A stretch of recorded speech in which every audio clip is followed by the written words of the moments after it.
our video field trip. So I've returned, I have a couple of late filed Unit 2 assignments that I haven't yet gotten to. I will get to those shortly, but some themes in your writing, and make sure that you are downloading your actual assignment that I attach with my feedback on it. Don't just rely on the rubric and in the comments, what may be in the comment section. And so, just seeing some themes. And I realize that this is a foundational legal studies class when we're looking at the foundations of our government and our legal system, but it's also one of your first classes in your program. So I want to make sure that you are set up for success in your writing skills. And so this is a video. I generally don't like to do videos that are this long. It's about 6 minutes, but I think you can get some really helpful pointers from this video that you can use not just in our class, but in every class that you're going to take as part of your program. So sit back, relax, enjoy the video. Colleges and universities provide specific expectations for each level of student, with the graduate level expected to master the following 3 areas: ethics, characteristics of academic style, and academic style guidelines. Let's take a look at the first area, ethics. Graduate students are expected to adhere to the Code of Student Conduct and submit original work for each assignment and writing that adds to the literature of the field. The expectation to uphold the standards of academic integrity and honesty is a responsibility of every member of the university community. Cheating, plagiarism, or knowingly furnishing false information to the university are examples of dishonesty. Accordingly, these 4 areas will be considered violations of these standards and are subject to disciplinary action: cheating, plagiarism, fabrication, and multiple submissions. The graduate student showing mastery in the particular area on the left uses resources and tools to apply academic style formatting. The graduate student also uses Purdue University global resources to understand, self-assess, and avoid plagiarism. Graduate writing also means that students need to adhere to the second area, characteristics of academic style. Here, students approach writing as a process and demonstrate clarity, concision, and accuracy in their writing. Graduate students also demonstrate critical thinking, perspective, and the invention of ideas. Graduate students use formal, standard English. Students adhering to the characteristics of academic style also include the following expectations. Graduate students use grammatical sentences and unified and cohesive paragraphs, and write developed discussions and essays at a mastery level. Graduate students demonstrate a master ability to write in various modes for various purposes. They are expert scholars in their field, contributing new ideas to a body of knowledge. And graduate students use a professional tone and unbiased language. Let's take a look at how a graduate level student shows mastery with characteristics of academic style. A graduate student showing mastery uses a scholarly voice, professional tone, and articulate writing style. How does a graduate level student show mastery with the item on the left? A graduate student showing mastery writes on topics relevant to the field, utilizes clear viewpoints, and the writing is absent of redundant information. What about this item on the left? Well, a graduate student showing mastery provides a compelling discussion and unique perspective and contributes to current literature of the field of study.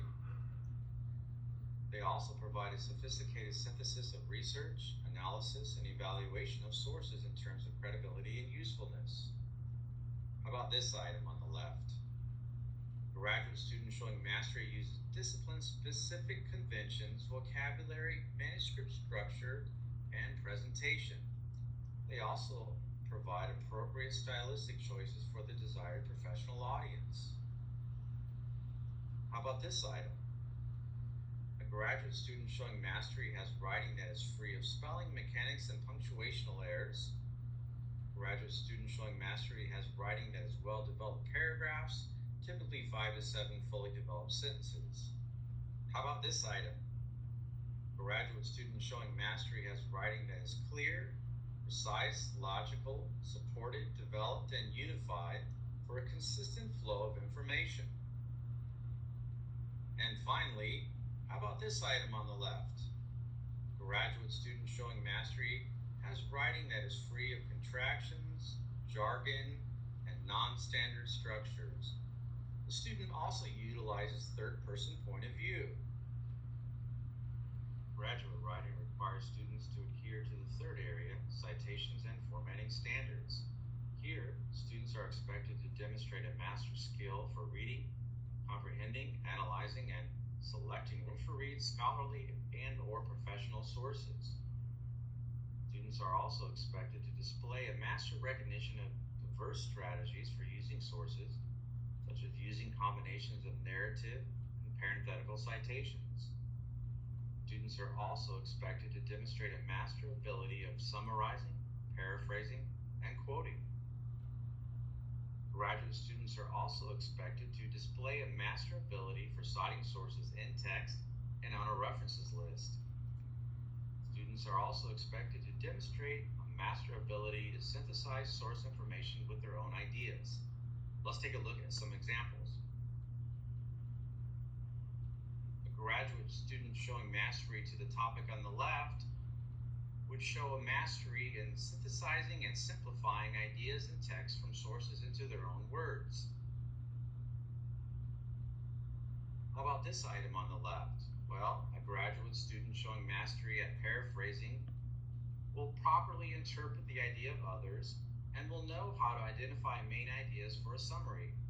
A graduate student showing mastery also provides proper APA formatting for all citations and displays a master ability for citing sources in text and on a reference list, table and figures, and more.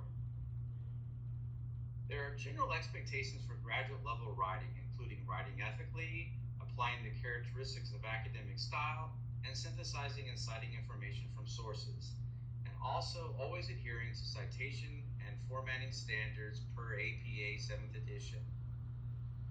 Thank you and have a great day. All right, so thank you for your attention to that. And I think what some of the challenges, right? I think sometimes folks think that a graduate level program is just like year 5 of your undergrad, and that's not the case. So I hope you gleaned from that video that there are higher expectations for graduate level students, and that thanks, Richard.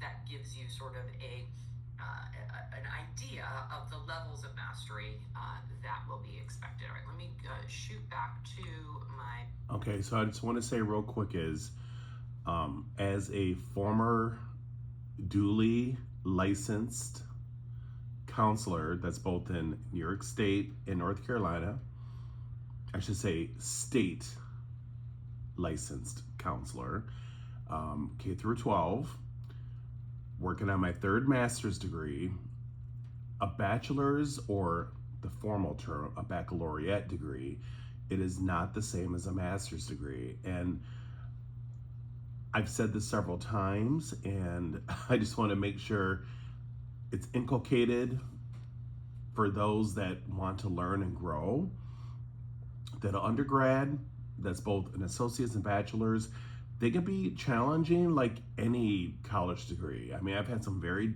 difficult classes at the associate level and bachelor's. But I will tell you though, working on my 3rd master's and working as a former guidance counselor, K through 12, they're not the same degrees. A graduate degree is considered a professional degree. You could acquire licensure, state licensure, certification with a master's degree. Whereas a bachelor's, for the most part, there might be some exceptions, but overall, no. Licensure usually comes with a master's and a PhD, etc., in professional degrees like, a JD, an MD, etc. But as I just mentioned, a baccalaureate degree is not the same as a master's. It's master's degree is not year 5 of said degree. It's a professional degree. And with that being said, professors have a much higher expectation of your work. Like they expect scholarly writing, and that's both in written and verbal form. What else? For you to become a Socratic thinker, etc. So, excuse me, I just want to make it crystal clear that they are not the same degrees, and people should, stop spreading false information, because when people listen to things like this, they internalize it as truth, and then when they apply for graduate school, and sometimes if they're accepted into the program, they realize the volume of work that's expected of you and the professionalism, as it just mentioned, all of a sudden is they drop out, or they just cannot fulfill the demands of the program because they're thinking, oh, this is baccalaureate, I'm going to be, coddled, or I call it babyfied. No, you're not going to be babyfied or infantilized or coddled. No, you're completely on your own. I mean, graduate school, it's a different type of learning, but it's more, I would consider, mature learning, because again, you're dealing with a lot of people that are professionals that are either in the field or work in adjacent fields, but you can still tell when you're in graduate school that your fellow collegians are much more, for the most part, now you get a couple exceptions, but for the most part are very mature, professional people that are already working in the field, or like I said, similar fields, but they take their education for the most part very serious, and it's reflected in the culture. When you're in a graduate class, the culture is completely different. So I just want to make that clear, as my professor here, Jessica, was explaining in this video, that they are not the same degrees. So don't limit yourself. Improve your vocabulary, work on your writing skills. You don't want to come across as somebody that lacks those skills, because then all of a sudden people are not going to see you as a graduate student. They're going to question, why are you here? So anyway, God bless, take care. I hope that you learned something from this.